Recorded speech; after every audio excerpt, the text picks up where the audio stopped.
and welcome to another episode of Don't Shit on the Bus. I am your host, Adam Elmakias, and today we have the wonderful Brooke on. Brooke is a stylist, and she does it on tour. She does it at home. She's got a lot of good information for us, and I was pretty impressed. Not that I went into this thinking I would not be impressed, but I just didn't know all that went into being a stylist, and it's kind of a cool job because you're a crew member, but you're also an artist. So it's kind of like being a photographer or videographer on tour, which I can relate to. And Brooke has toured with Demi Lovato, Sia.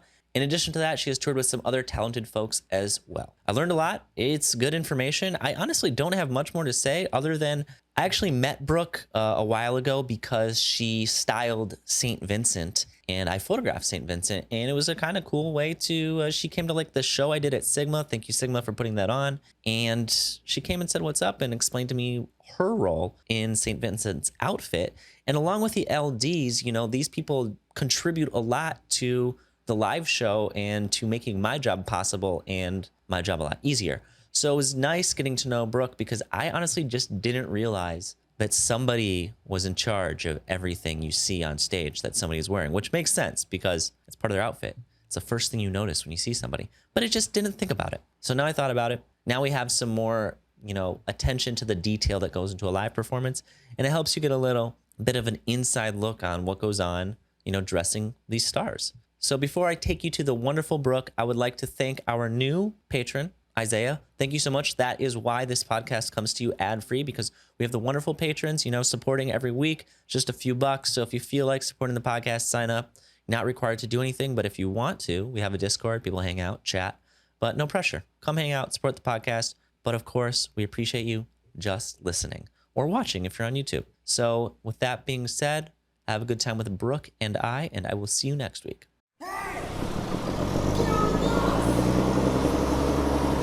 All right, welcome, Brooke, to Don't Shit on the Bus. Long time no see, kind of. We hung out like 2 weeks ago, which I can't say for most people that I know. Yeah, no, we did just see each other at our very dear friend's wedding, which was such a treat. It was kind of my first like big event, sort of. Like I'd gone to one wedding previously earlier this summer, but I think just being at Danny and Carol's wedding, it was just like seeing so many people that I usually see on a regular basis that I haven't seen in so long. So it was really a treat. And I got to see you, and I haven't seen you. I think the last time I saw you was at your photo show. Yes, that is right. Yeah, which feels like maybe 5 years ago, but I know it wasn't that long. Yeah, I think it was like almost 3 though. So it was pretty long. And just to clarify, this wasn't your first big event ever. It was just your first big event. Right, back. Like yeah.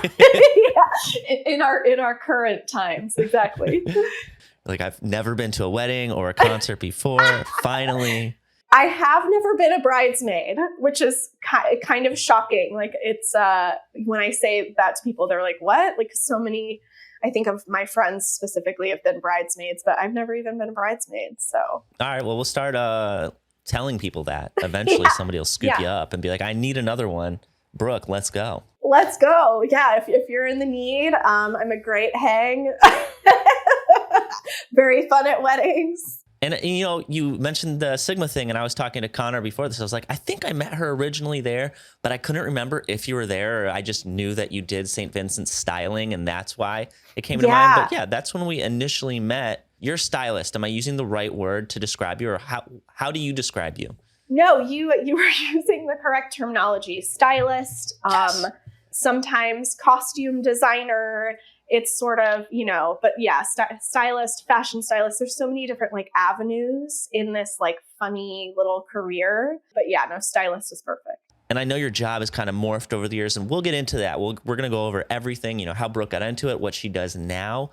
But if you could kind of give somebody, not a pitch, but just explain what falls under the category of stylist. Like when somebody hires you, what are they expecting you to do for them? Yeah, I mean, it kind of just depends on the client, right? There's so many different, I guess, like levels to, you know, what I do or what I can do on a specific job. It scales.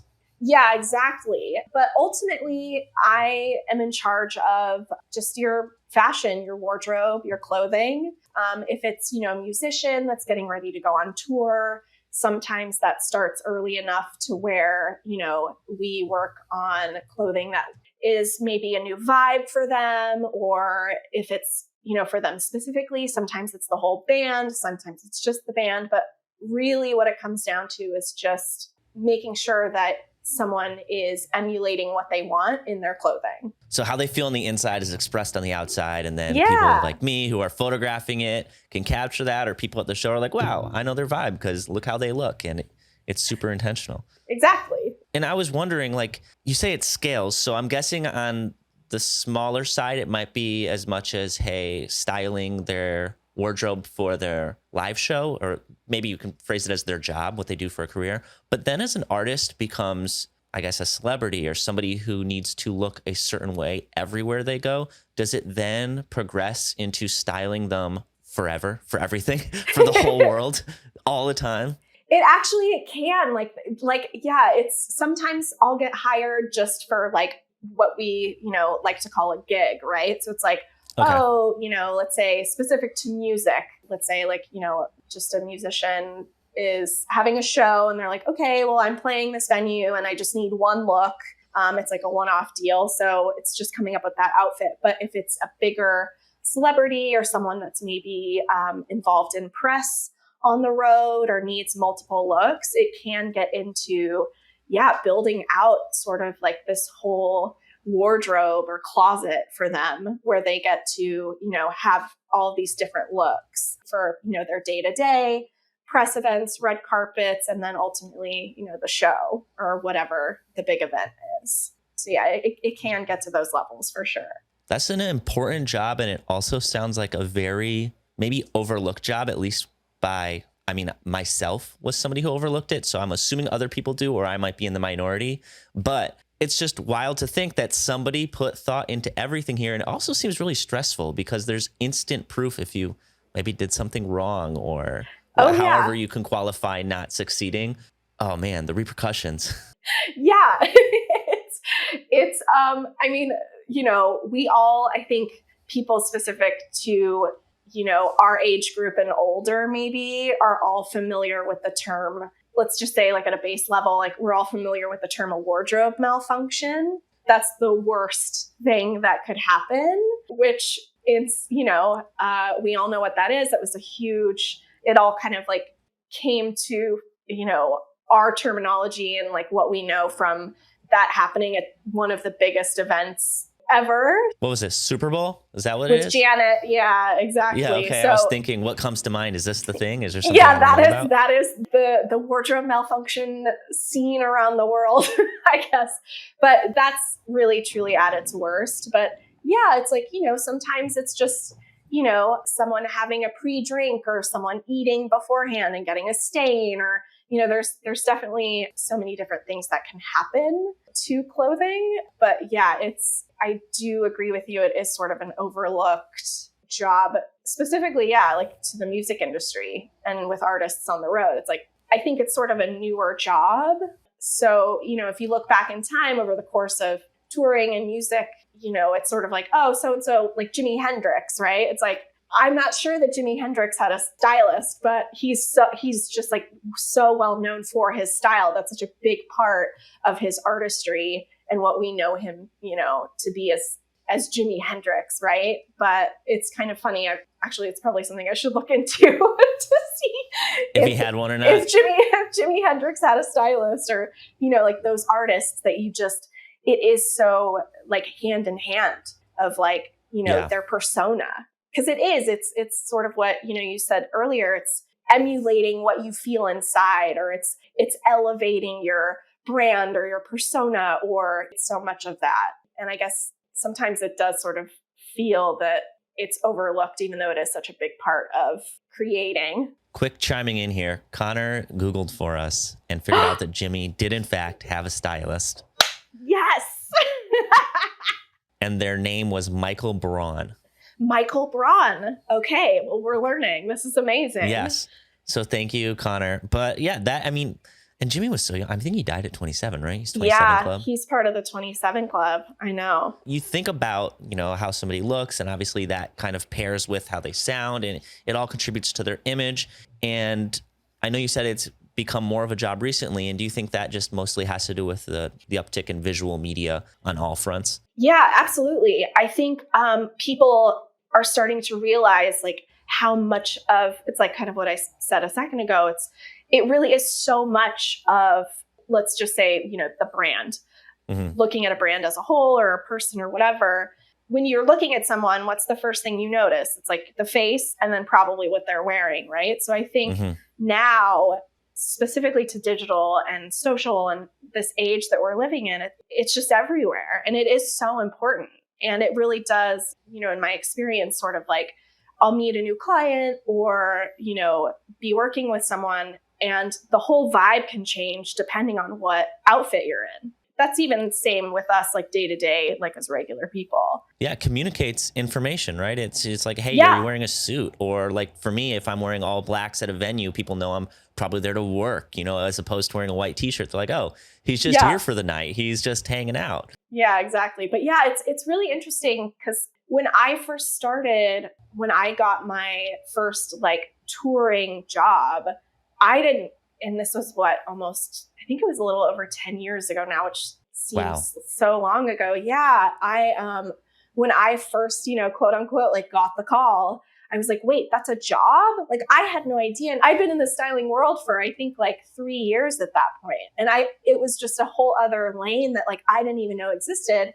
So for me, I was like, wait a second, like I get to work with an artist and tour and like, travel the world and like listen to like their work every night. And like, it was just sort of all of these avenues coming together of like all of my favorite things. How did you go from, I know you said we don't have to cover too much of what you did prior to touring, but I want to know at least where you came from and what your intentions were professionally or, for your life. You were like, hey, I want to be a stylist.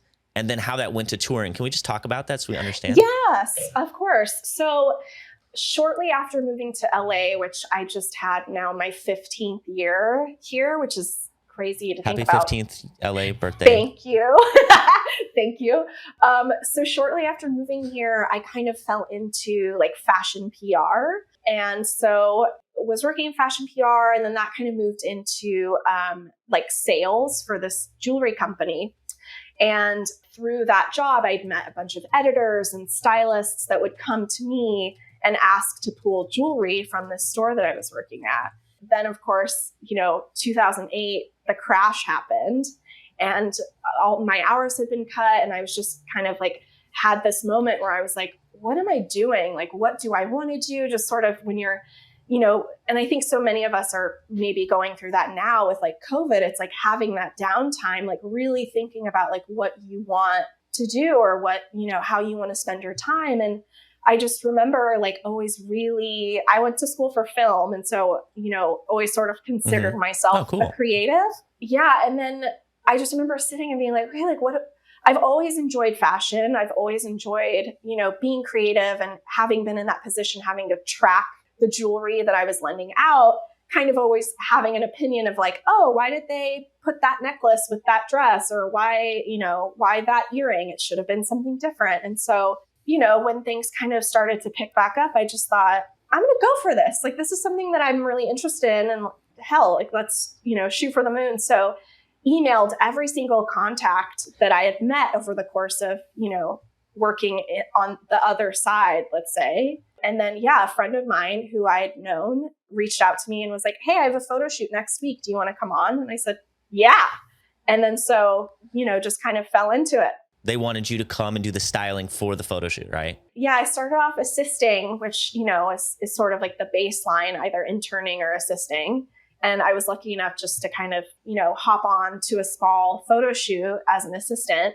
And then I remember being on set the first day and just being like, oh yeah, this is it. Like, I'm home. It clicked. It felt right. Yeah. That's amazing. What a good feeling. It was like something that just like, being there and like being creative again and like seeing all of these like different departments come together it's kind of like incredible to think about, but it's so many people, come together just for one image, or a video or whatever it is. And it was really cool to like kind of be back in that mix. And then, so, after a few years of assisting, I kind of stepped up and then just started styling stuff on my own, which was a whole other thing.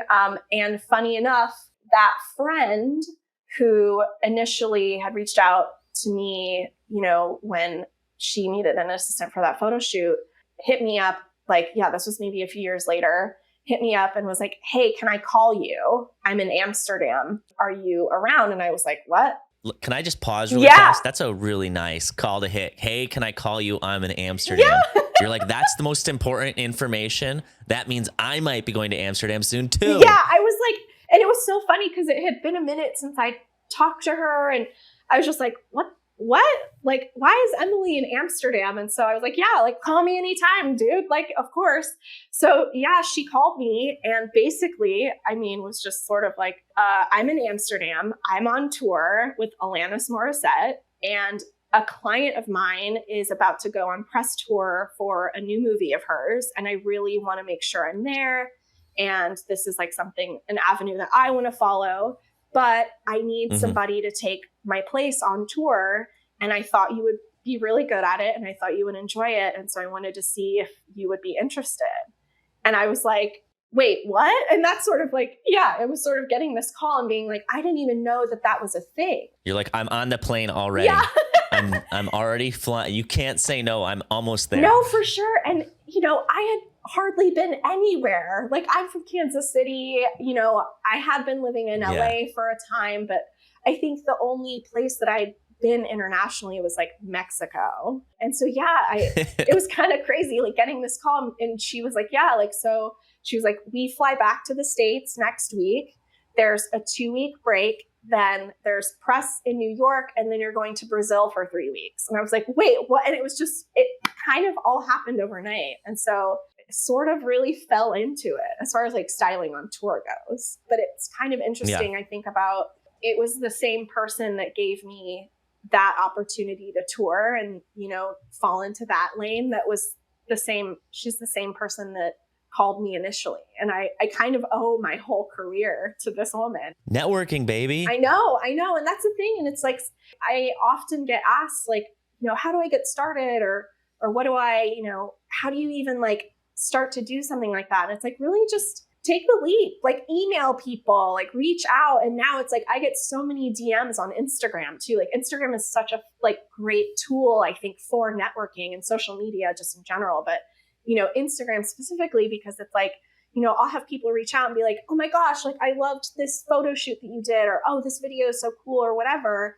If you're looking for an assistant, or, do you have any tips? Like, I'm living in, wherever, like, how do you think I could? Kansas City. Yeah, exactly. It's like, how do I even start? So I think, social media has been truly like such a cool element to like really get things started and like going. It tiered off the levels of ways to contact people, right? Yeah. It gave you the casual contact. You don't have to call them or mail them or email them even. You can now like do something better than a text message, but not as official as those things, which is a really good area to fit in. It is. It absolutely is.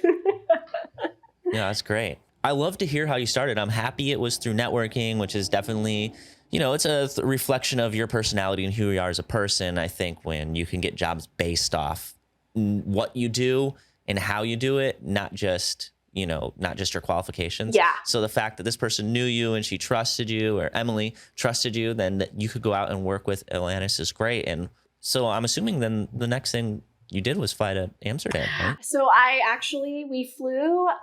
It was kind of nuts. Yeah, she put me in touch with the tour manager immediately, like right after we got off the phone. And then it was just, kind of a rush to figure out visas because it was, going internationally. So I know that you guys know about that. So surprise vacation. I'm here for vacation. Not working. Exactly. And it was like, I didn't even have a passport. David was like, wait, you don't have a passport? And I was like, no, like, what do I do? And so so I had to go get a passport, and then it was like, get the passport to him, and like I was like at FedEx and getting all those bits sorted. And then, I met Alanis here in LA. Like I went to her house just for like our first like initial meeting, and it went well. Yeah. And she was like, okay, this is great. Like, let's do this. And then packed her bags, packed my bags, and so kind of a funny thing. You didn't have to like try out at her house. She didn't like give you an outfit and say like, style this. All right, you're hired. And you just were met just to make sure you clicked. Kind of, yeah. It was sort of like we had our meeting and she had like a stylist at that point. It was kind of an interesting like sort of situation. Like she was working with a stylist at the time who had already like sort of preset her tour looks. But what was interesting is that, when I came to meet her, she was like, okay, like these are the looks that, my stylist has set aside, but can you pull me like extra things to have just in case? And I was like, oh yeah. So I literally... What are things? Yeah, I like shopped her closet, which was pretty interesting. And like I did go out to like Barney's. Barney's was still a thing at the time. Like went to Barney's, shopped some like additional things that I thought like she could use. Yeah, then we went to New York for some press and then flew to Brazil. And then, like hit the ground running in Brazil, which, we love Brazil. Come to Brazil.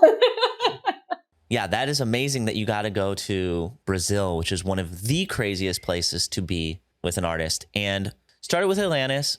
I keep saying Atlantis. I know it's Atlantis. You started with Atlantis. And then because this podcast is mostly about touring, I know that you've done stuff for photo shoots and you do personal styling, but I'd love to go a little bit deeper into your touring work. Who all have you worked with? Or maybe, I don't know how many artists it is, but where did you go after Atlantis in regards to touring? Yeah, so the guy that, the tour manager, I mentioned him earlier, David Ellison is his name. He is like the king. He is a very dear friend now and a mentor. And he, as far as like my touring career, like Emily gave me that jumping off point by obviously like recommending me. But after the Atlantis tour, David, we had such a good time and like became really good friends. And he's a great boss. He's one of the best bosses I've ever had. But he reached out to me the following summer and was, or maybe it was 2 summers later, I think, because I'd done a movie right after I got back.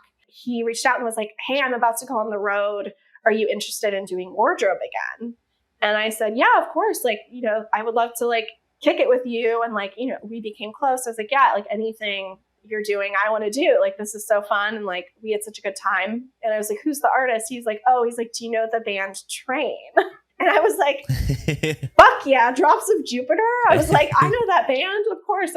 And at that time, it was like sort of on the tail, I guess, of them winning the Grammy for that song Soul Sister, which is such an earworm. And I hate to even like bring it up. But, they were, again, like a massive, like everyone knows them. They sell out like all the time. So I was like, yeah, okay. Like this is sort of not what I was expecting, but yeah, I'll go like dress these guys for a summer. So luckily, stepping into that role, those guys are so great. Each one of them is just like, they're just such lovely humans. Their vibe on stage is very casual. There was no shopping. There was no like real styling there. It was sort of, they just sort of wore whatever they wanted to. I was mostly in charge of just like making sure that whatever they did want to wear on stage was, pressed and cleaned. And so, that includes like doing the laundry and all of like sort of those underbelly tasks of doing wardrobe on tour. So you're kind of assisting. You're doing more like styling, like you're assisting their self-inflicted styling almost. Yeah, kind of. On that tour too, what was interesting, like going on that avenue, because Atlantis was so different. It was like, not only looks that, a stylist had put together and then things that I was putting her in and styling for her and shopping for her. With Train, it was like, okay, just sort of like working with the guys and being like, it was really sort of like what I like to call wardrobe management, because it's like keeping on top of, I think there were at the time, I want to say there were like 9 people in the band at that time. So it was, oh, wow. Yeah. That's a lot. They have a really big band. It's a small village. Exactly. So, just thinking about making sure that each one of those people as an artist before they go on stage, that they're looking good, that they feel good in what they're wearing, and that they can go out and perform without a hitch as far as like wardrobe is concerned. So it, on a job like that one, I coined the term like wardrobe management, because it was making sure that, each one of those people, which at that time was a lot. It was a lot. It was like 9, I think, like 9 people, just, making sure that they look good and they feel good and that they can go on stage and perform without a hitch. And it was probably because of all your experience and how involved Anlias was. This was probably really, really easy for you to do. And maybe, it seemed like you almost were overqualified, and that's not to like say it was a bad job for you or anything, but it's probably like a really good way for you to learn a lot of things that I don't know. You tell me. No, you really hit it. It was walking into that job. I definitely felt, in a way like overqualified, because it was just sort of like standing aside, doing a lot of laundry Yeah. or making sure a lot of laundry had been done. But it was mostly like just dealing with a lot of personalities also. So that really, like, I learned so much on that tour, because as opposed to just really having been in charge of Anlias, when I was with Anlias, I was, I had to make sure the band looked good and like, but that was, all those guys were such pros. And it was mostly, they were also in like show blacks, the band was at the time. So it was just sort of like, okay, you're in all black, you look great, go hit the stage. But with Train, because it was like each person was doing like their own vibe in their own clothes, it was just sort of managing a lot of heads. But yeah, I did learn a lot on that tour as far as, working with, a personality, right? Because that so much of that is really... That's a big part of the job. It is. But yeah, so went out with Train, had a really fun summer with those guys. We played a bunch of like amphitheaters. It was hot. Oh God, it was so hot. It was outdoors. I just remember like working really hard, like outside, which, I shot movies before, like I've done work outside before, but it really was like my first touring experience, like, sort of on that side, just, you spend so much time in the sun, and then like, it's grueling. It really is grueling. And like, rolling wardrobe cases, like through the mud or wherever you are. Like, yeah. But had a great summer with Train. That was like, my second tour. And then almost immediately off the back of Train, the same guy, David, hit me up and said, hey, I've got another tour coming up. Are you interested? And I was like, who was it this time? I don't know. Yeah. I was like, I don't know if I'm ready. Like, it was just kind of, as easy as I thought the job was, it was actually pretty hard. And he was like, well, this one's going to be a lot different. It's an arena tour with Demi Lovato. And I was like, oh shit, I know who that is. Like, this is a massive pop star. And I was like thinking kind of, like this will be like back to sort of like the Anlias vibe. Like, let's do it. And so, so then like shortly after that, like, he called me back in, and I went out with Demi Lovato, and I was on with Demi, it was sort of like I came in on, I think it was Demi World Tour, which was like, when did we start that? I don't even remember. Time flies. But it was basically working with Demi and her band on and off it ended up being like almost 4 years. Oh, wow. And that in the touring world is pretty impressive. And for your career, I'm doing quick math in my brain. I'm just really good at math. No, but that's probably like the longest and most prominent touring gig you had, right? Oh, for sure. Yeah. Yeah, for sure. And it was on and off. Like it was kind of interesting because, when an artist is on an album cycle, which I think at that time, Demi was on the end of I'm trying to remember what album it was, but we did Demi World Tour, came off the road of that like tour specifically for, I want to say it was only like a few months, and went back out to start press for a new album cycle, which was for their album Confident. So it was just like, luckily I was, I think like in the pocket enough with the crew to be considered, like core crew. So I was sort of in the mix at all points, where a lot of times, like, I think, if you're on tour, depending on your position, you might have like some downtime in between like tours. Like guitar tech. Yeah. Well, guitar tech, or even, you think about like the riggers or, lighting techs. Anything or, associated like with stage production. Yeah. And it's like, out of there. For sure. And it's like, with an artist, sometimes like specifically if they're going into press or whatever, it's like sometimes they'll just show up to a studio and everything's already put in place, and you literally just like walk them to stage and they play, and that's it. But, because they have to wear clothes, I kind of, and I fought, I remember fighting with David, to make sure that I was sort of considered core crew. Cause I remember having this conversation with him. We're not going to be needing you like for a while. And I was like, no, Does Demi know that? I was like, that's bullshit. I was like, that doesn't make any sense because, the band and the dancers or whoever, like they're going to need to wear clothes. Like you're going to let them dress themselves. And I like kind of like positioned myself in a way after having done the tour and I guess like proven myself. Yeah. But yeah, I fought to be considered core crew and then luckily got in the mix. And core crew, just to clarify, I don't know if we've used that term on before. We've used like A party, B party. But basically what you're saying is anywhere Demi goes, you go as well. You are necessary. Like you said, they need to wear clothes. Yeah. And if they need to wear clothes, then you need to be there to help them put them on,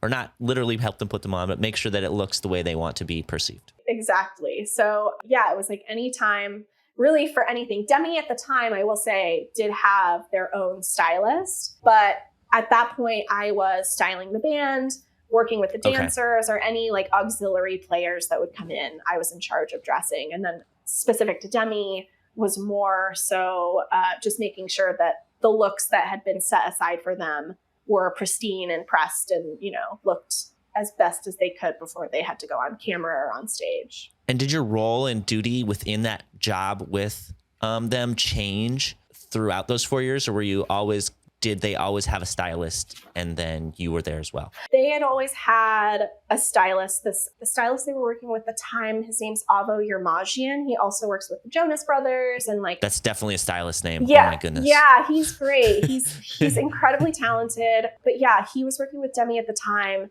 And then there were only, I think, like a few instances where, I got called in by Demi's team to be like, okay, like we don't know what to wear or whatever. Can you put something together? It did sort of morph. I guess we skipped over this a little bit, but when I first stepped into that job with Demi originally, which was sort of unknown to me at the time, I thought I was coming in as like stylist, right? Mm-hmm. And I remember getting to rehearsals in Charlotte and the team was like, okay, well, Demi has their own stylist. The dancers, their choreographer is styling them, which I thought was interesting. I was like, choreographers also styling? Like, okay, fine, like whatever. So LA wears so many hats. Yeah.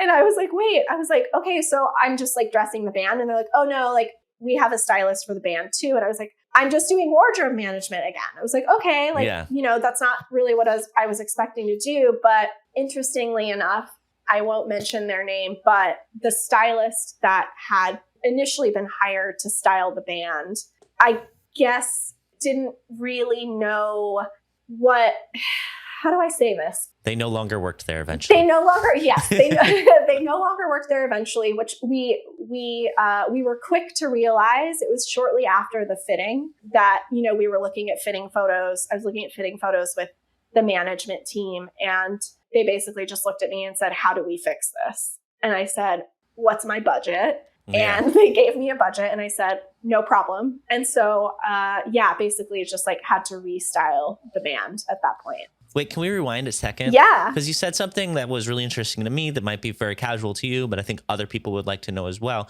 So you sign up for this tour, more or less, you come out as a stylist, you get there and you realize that what you've agreed to do isn't exactly what you're doing. So, feet on the ground, you're there.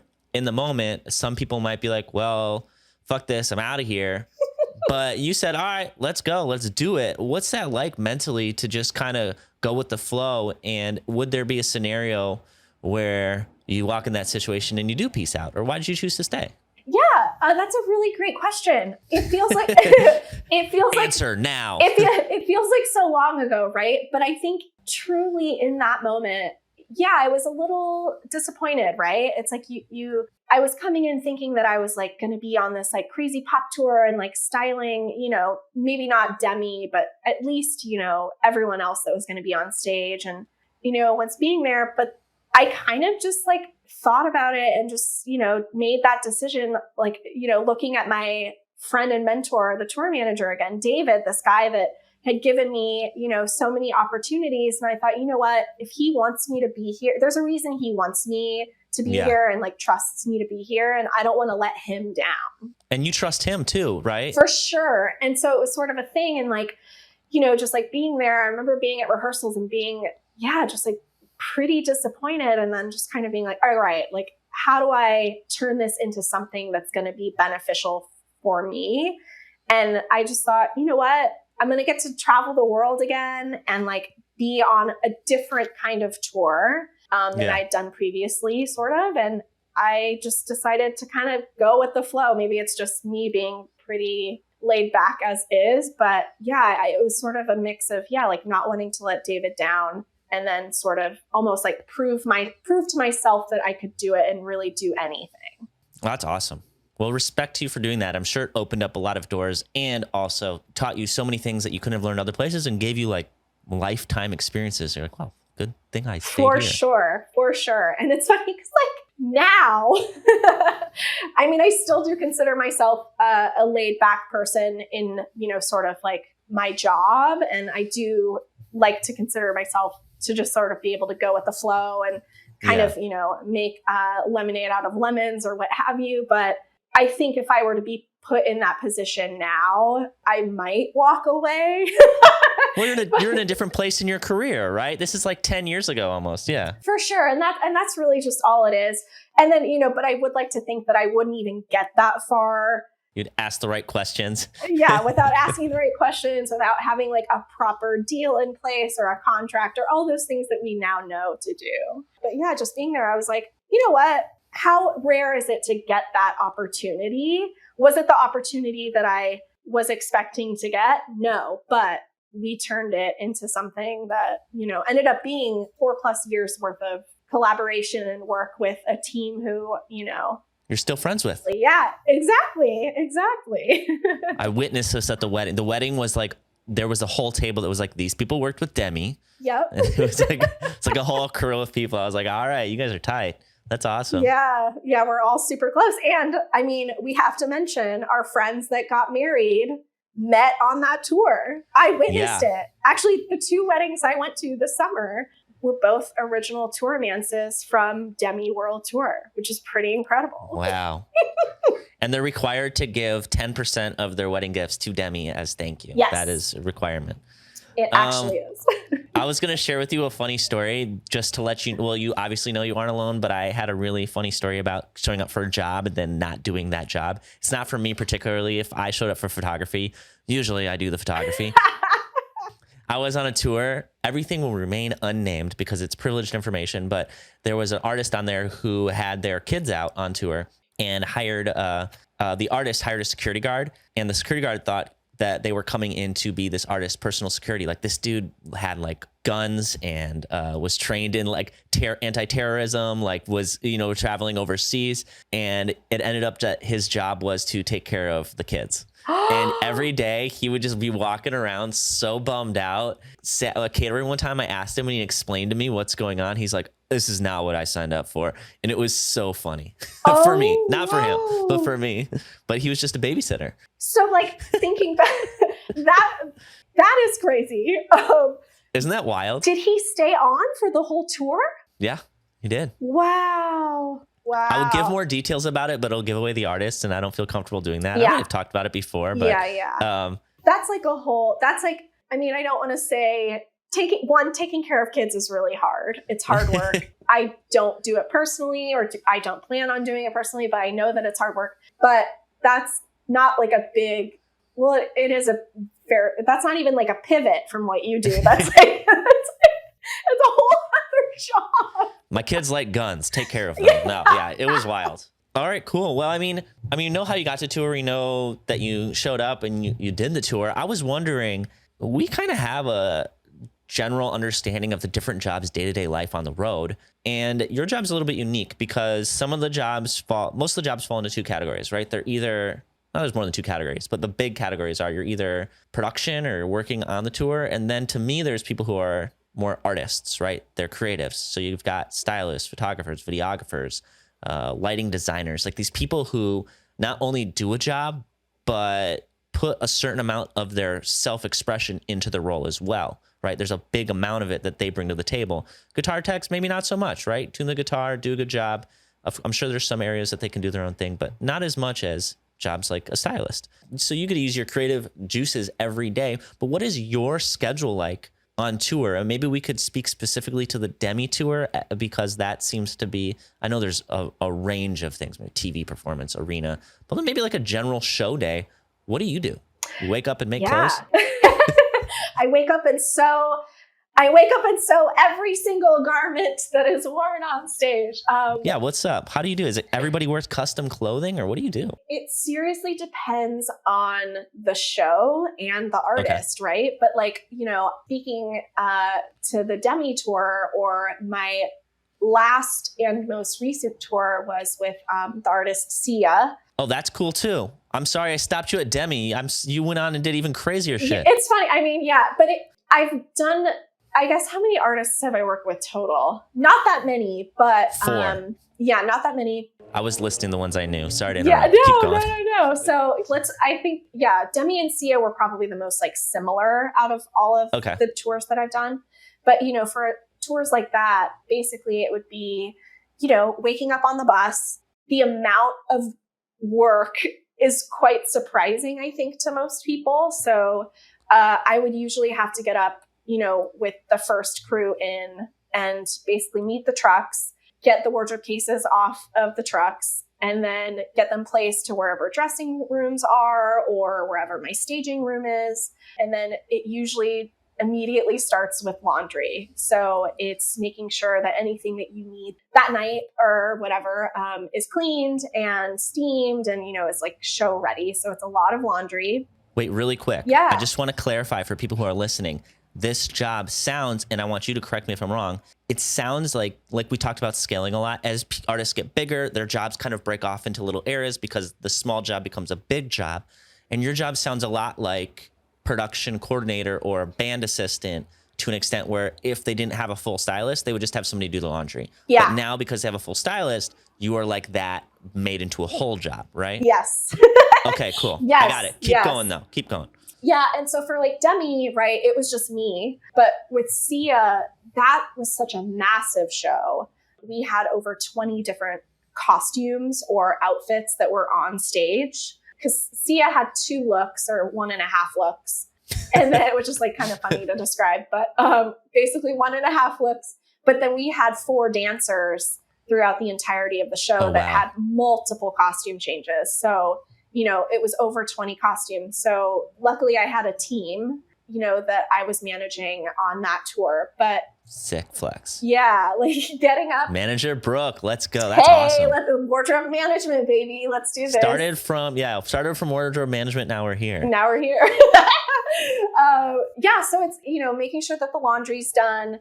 And then, if anything needs mended, if there's a tear or if you've lost a bead or, if you need a hem replaced or anything like that, just kind of making sure that all of those things are in place. And depending on the size of the show and how many, artists are on stage, it can be a lot. It's a lot of laundry. I'm not even going to lie. I bet the amount of laundry is just, it would blow your mind. Do you wash everything every day? No. It sounds kind of gross, but it depends on the garment. But yeah, it's a lot of socks, obviously a lot of underwear and undergarments, but depending on what the piece is, if I can get away with not having to wash it every night, I will take that opportunity. You spray it with vodka? Or what do you do? Yeah. So vodka is, you always have like a big handle of like the cheapest, like pop off or whatever vodka on hand. And you can spray that. And basically so if people don't know this, vodka, the amount of alcohol content will kill any bacteria that is on clothing. And it does it in a safe manner. So, after somebody comes off, stage, let's say they're wearing like a leather jacket or something that you can't like clean every night or have professionally cleaned because you're on the road and you won't have time to take it to a leather cleaner or, someone that would need to hold the garment for however many days. You basically just spray out the pits, spray out the back, anything that you can where the person has sweated into it with vodka. And it basically, what it does is just immediately kills those bacteria. Stops them in their tracks, Stops them in their tracks. And yes. Yeah. And then it won't be so stinky when they have to put the garment on next time. Have you ever had an artist who's like, get out of here with that cheap vodka?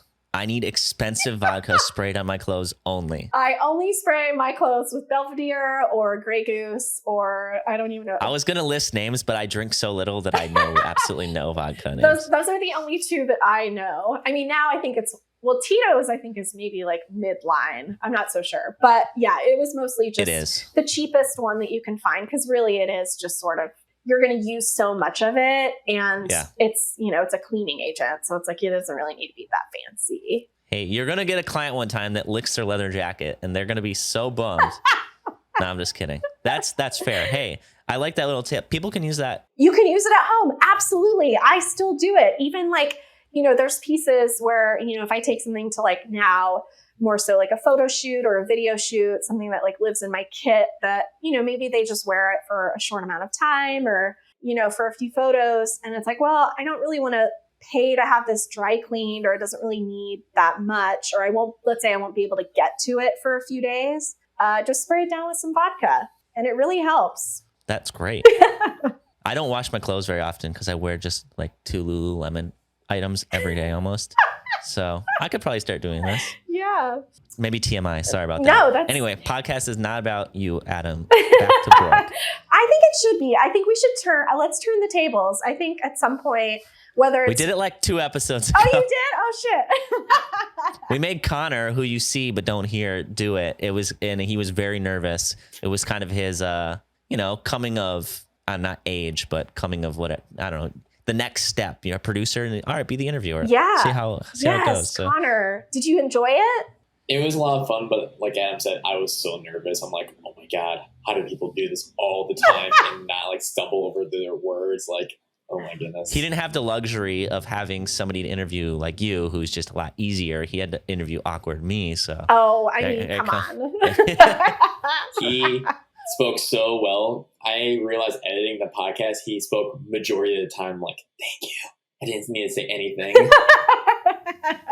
All right, well. After, I want to say, like, yeah, where were we at? Well, laundry.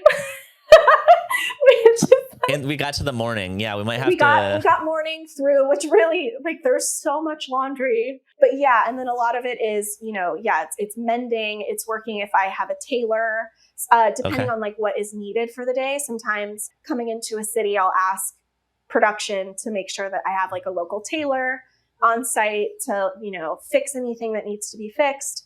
I do very minimal sewing. I will admit I am not. You're a vision person. Yeah. Yeah.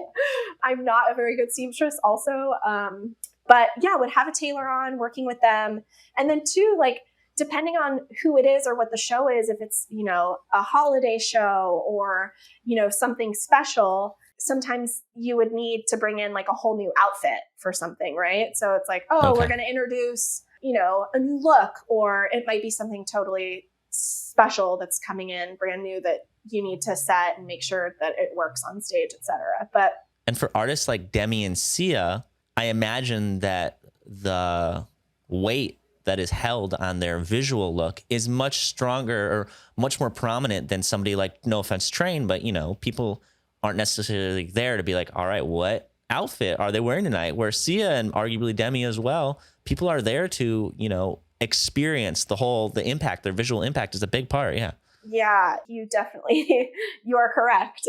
So it's all back to what I keep saying is like management, right? Which going into it initially, I didn't realize would be sort of like the actual gig of it all, right? Like, what'd you think it was going to be? Like, what in your head before you went out, what were you imagining this job was like? Even like before, let's go back to like, you know, with Anlias, it's like, you know, when I got the call from Emily, I was just like, oh my God, like she's in Amsterdam and I'm going to go to Brazil and I'm just going to be like shopping and like dressing Alanis. And it's like all the things that now even though I had been doing quote unquote like styling for a few years, there's still sort of like this like fantasy of grandeur, right? Or like excitement that it's like, oh, like, you know, which meeting people now, it's like they think that styling or wardrobe or whatever is just like, it's just like shopping and like putting on clothes. But it's a lot. There's so much more to it.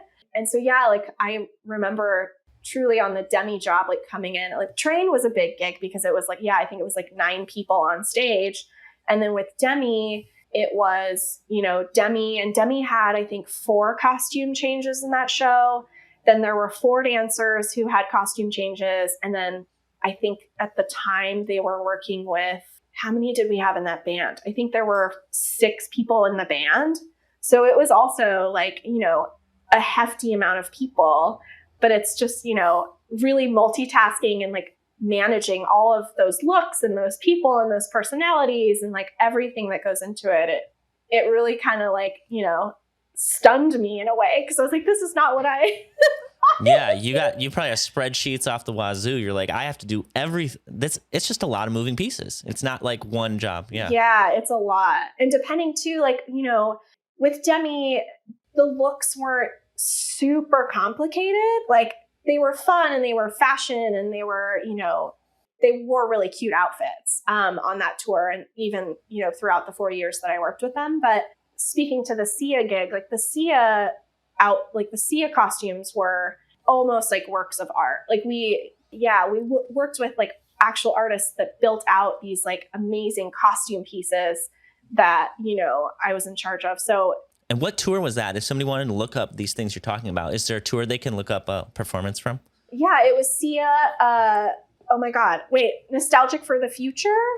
Okay. I'm like, what tour was that? Like my brain. Is that recent? We finished in 2016. Okay. So kind of, I mean, like subtract COVID, that's only like 3 years ago. Yeah. Nostalgia for the Present. That was Can you believe that's almost 5-6 years ago? Yeah, it's crazy. I can't. I know. It's truly mind-blowing. Time, man. It's crazy. Have you toured since then? No. So Sia was my last tour, and I kind of, consider myself retired from the road. As much fun as I had on that tour, the show was truly like one of the most incredible things I've ever been a part of artistically. And I thought to myself, kind of coming off of that, it had been a while since I'd done anything like for myself creatively. Cause like, when you're on tour, it's, even though it's me, working with these outfits, I didn't design that tour. Another colleague of mine had designed the tour. So it was really, again, just like wardrobe management for that one. But coming off, I just thought, I want to really get to be creative again. I want to sort of build back my client roster. And I want to try and start to get back to, what I was doing before all of the touring, which was, like photo shoots, music videos, commercials, a lot of that stuff. And so, yeah, I was just sort of got the bug to be truly creative again, in my own lane. And so, yeah, so came off the road and that was the last one that I've done. But I designed a couple tours since then, and have sent them off on the road. But yeah, I haven't toured. Okay. So I was going to say, like, do you think you'll eventually fulfill a different role with touring? And you kind of, I mean, maybe you aren't out there on the road doing it, but it's the equivalent of like a lighting designer and a lighting director, right? Like you created the show or the outfit and then somebody else presses play. Exactly. Or make sure that it works, which is, I mean, that's kind of where you wanted to be, right? Because you were saying, you're managing and you want to be creating. Exactly. Yeah. And, so you did it. And that's sort of, it's funny. Kind of took a short break and did a bunch of, photo shoots and got back to my clients. And then my best friend is also, she's a costume designer and stylist. And we started working with St. Vincent shortly after we did the Sia gig. And so we were working with St. Vincent and Beck at the time and designed those tours together. Yeah. And so that was really fun because, it was sort of like on the, other side of it and building all of those things and, working with the artists directly and then, sending it off with fingers crossed, hoping that there was no wardrobe malfunctions. Yeah. Because it truly is. It's like you're creating something and ultimately it is in someone else's hands on the day to day. Right. But it's your name on it ultimately, right? Like it's your art, it's your design. So it was sort of like, you kind of have to give that up and sometimes that's easy and sometimes it's not.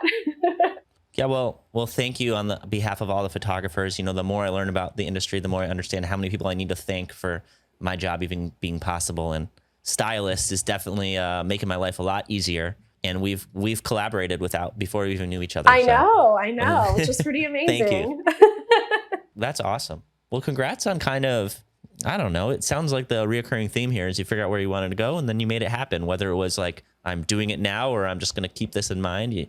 You went from, assisting to styling to touring and styling to managing to eventually styling for the other people who manage on the road, which is what's next. Oh, what is next? I'm actually designing. I have 2 music clients that I'm working with currently that are about to go out on the road. So starting the research and, the mood boards and the collaborating and figuring out, sort of what they want to wear on their tours. So yeah, I'm about to sort of jump into that. And then, I started working with private clients.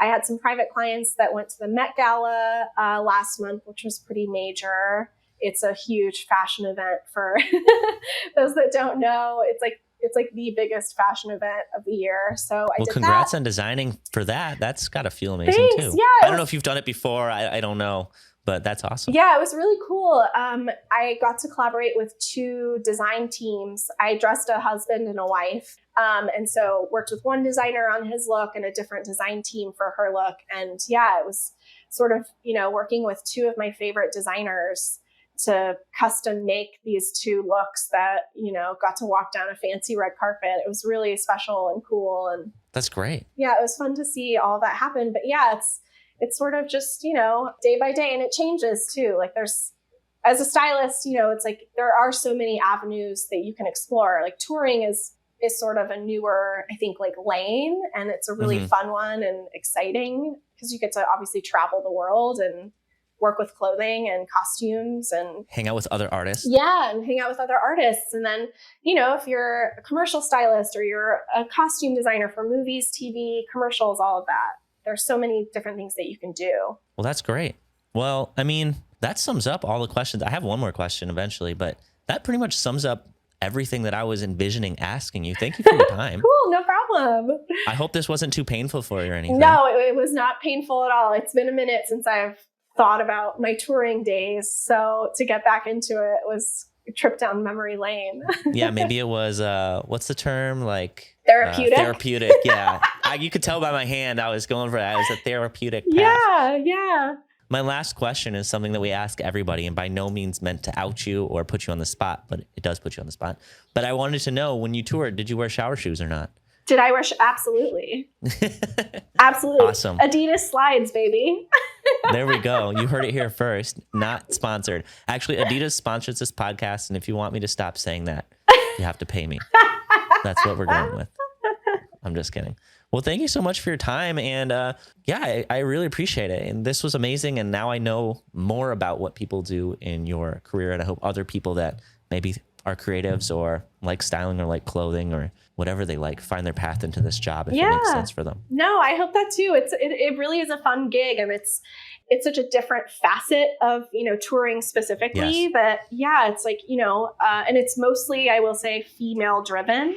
So yeah, as a lady or, female considering person, if you're looking to get into the touring world, it's a fun avenue. You should definitely explore it. And that's good to know as well, because sometimes I feel like the gender, what is the word? The gender, like, what am I thinking? Like the gender wall of certain jobs kind of holds people back. But if you can find your way through touring through something that's maybe a little more open to your gender, then use that as your foot in and then go wherever the hell you want. Yeah, exactly. I'm sorry those things exist. I don't agree with them, but we're here to tell you the little shortcuts and the best route to get in. And that's a good tip.